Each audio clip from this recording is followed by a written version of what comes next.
Okay, hello guys, nandito tayo ngayon ulit sa ano nila, sa dine-in nila, dining table. So sa labas tayo kasi puno na sa loob.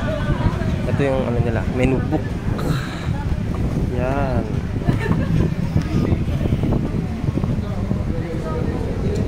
All day breakfast.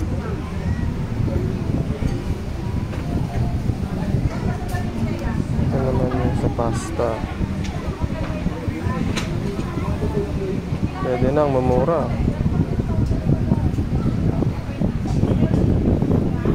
Meron din sila mga ano,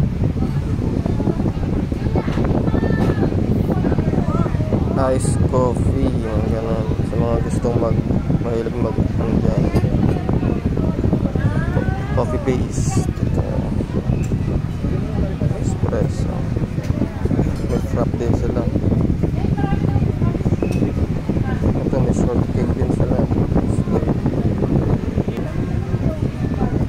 Okay, so in order natin guys is yung best seller nila is beef salpicao, garlic rice, ano, yun ang best seller daw nila. And then for the drinks naman,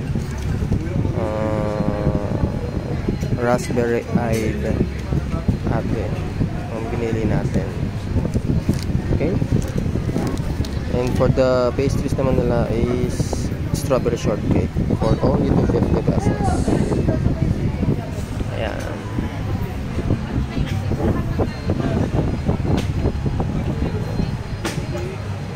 Ganda ng ambience nila. And diba?